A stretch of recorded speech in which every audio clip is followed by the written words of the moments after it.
अस्सलामु अलैकुम वरहमतुल्लाहि वबरकातुह। मेरे प्यारे इस्लामी भाइयों, हम सब खुश नसीब हैं कि अल्लाह तबारक व तआला ने हमें इस माह मुबारक में हयात बख्शी। और रब तबारक व तआला की बारगाह में दुआ है कि परवरदिगार हम सब को इस माह मुबारक में खूब इबादत करने की तौफीक व रफ़ीक अता फ़रमाए। मेरे प्यारे इस्लामी भाइयों, हमारे बहुत सारे इस्लामी भाई ऐसे हैं जो कि इस माह मुबारक में ज़्यादा से ज़्यादा कुरान की तिलावत कर रहे हैं और रोज़ा रख रहे हैं और फिर उसके बाद तहज्जुद की नमाज़ पढ़ रहे हैं। अल्लाह का लाख लाख शुक्र है कि परवरदिगार ने हमें ये तौफीक अता फ़रमाई। मेरे प्यारे इस्लामी भाइयों, लेकिन अभी भी हमारे कुछ इस्लामी भाई हैं जो कि थोड़ा परेशान हैं कि तहज्जुद की नमाज़ कैसे पढ़ें। अगर हमारे और आपके दरमियान ये पता चल जाए कि हमारा ये भाई तहज्जुद की नमाज़ पढ़ता है तो हमें बड़ी खुशी होती है, हम उसे बड़ा रिस्पेक्ट देते हैं, हम जो है उसकी बड़ी ताज़ीम करते हैं कि माशाअल्लाह कितनी अच्छी बात है कि ये तहज्जुद गुजार बंदा है। और हमें उन्हें रिस्पेक्ट देनी चाहिए कि जब दुनिया सो रही होती है तब वो बंदा खुदा की बारगाह में अपनी पेशानी को झुकाता है और अल्लाह तबारक व तआला उस बंदे की उसी अदा को पसंद फरमाता है। तो मेरे मोहतरम दोस्तों, हमें भी रब की बारगाह में जब दुनिया सो रही हो तो उस वक्त हमें जो है खुदा की बारगाह में अपनी पेशानी को झुकाना चाहिए और रब से दुआ करनी चाहिए। हमारी जो भी जायज़ मकासिद तमन्ना है परवरदिगार उसे पूरा फरमाएगा। तो मेरे प्यारे इस्लामी भाइयों, आज मैं आपको बताऊंगा कि किस तरीके से आप तहज्जुद की नमाज़ पढ़ें। इस महीने में तहज्जुद की नमाज़ पढ़ना बहुत ही आसान है। आप कहेंगे कैसे हज़रत, कितना आसान है, क्यों है? तो मेरे प्यारे इस्लामी भाइयों, आप रोज़ा रखते हैं और फिर उसके बाद रोज़ा जब रखते हैं तो आप सहरी के लिए जागते हैं और जब आप सहरी के लिए बेदार होते हैं तो आप आज़ान से पहले बेदार होते हैं, मतलब सुबह सादिक से पहले बेदार होते हैं।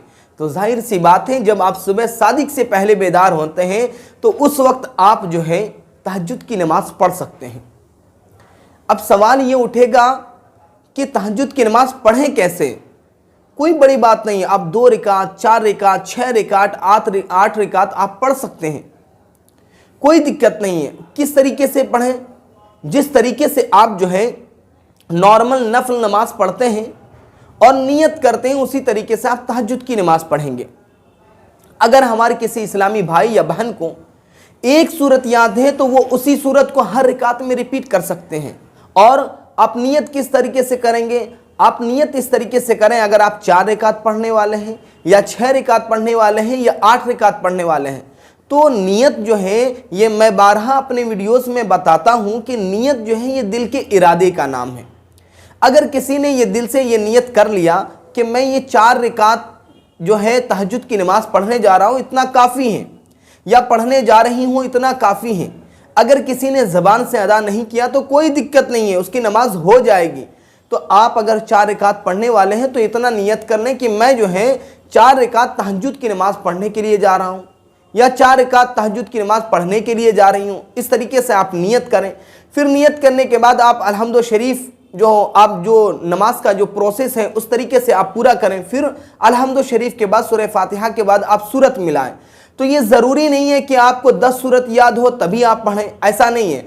अगर आपको 1 सूरत याद हो या 2 सूरत याद हो तो उसी सूरत को आप हर एक रिकात में रिपीट कर सकते हैं। फिर उसके बाद जो है आप जब तहज्जुद की नमाज़ पढ़ लें तो फिर उसके बाद आप जो है रब की बारगाह में हाथ को उठाएं और अल्लाह तबारक व तआला से दुआ करें कि मौला, तूने जो हमें ये वक्त नसीब फरमाया इसका लाख लाख शुक्र है और तूने मुझे जो है तहज्जुद के नमाज पढ़ने की तौफीक और रफ़ीक अता फरमाई, इसका लाख लाख शुक्र है। परवरदिगार, तेरा लाख लाख शुक्र है कि तूने हमें ये वक्त अता फरमाया, ये ताकतें अता फरमाई और ये तौफीक अता फरमाई कि हमने तहज्जुद की नमाज अदा कर ली। फिर उसके बाद आपके जो भी जायज़ मकासिद तमन्नाएँ हैं आप उसे जो है रब की बारगाह में पेश करें। इंशाअल्लाह तबारक व तआला परवरदिगार इस माह मुबारक के सदक़े में आपकी उन दुआओं को जो है कबूल फरमाएगा, आपका बिगड़ा हुआ काम बन जाएगा। तो हमें इस माह मुबारक में ज़्यादा से ज़्यादा तहज्जुद का अहतमाम करना चाहिए और हमें ज़्यादा से ज़्यादा तहज्जुद की नमाज़ पढ़नी चाहिए। लिहाजा मेरे मोहतरम दोस्तों, मैं एक और भी आपको मसला बताता चलूँ, इसलिए बताता चलूँ कि हमारे कुछ इस्लामी भाई कुछ गलतियाँ करते हैं। अब नमाज तरावी के ताल्लुक़ से मैं आपको बताता चलूँ कि कहीं पे ऐसा होता है कि किसी जगह पे, किसी गांव में ऐसा होता है कि 15 दिन की तरावी की नमाज़ होती हैं, कहीं पे 21 दिन की होती हैं, कहीं पे 27 दिन की होती हैं। लेकिन ऐसा माहौल बन चुका है कि 15 दिन तरावी पढ़ने के बाद कुछ लोग जो हैं वो तरावी छोड़ देते हैं, 21 दिन पढ़ने के बाद फिर वो छोड़ देते हैं। ऐसा नहीं है।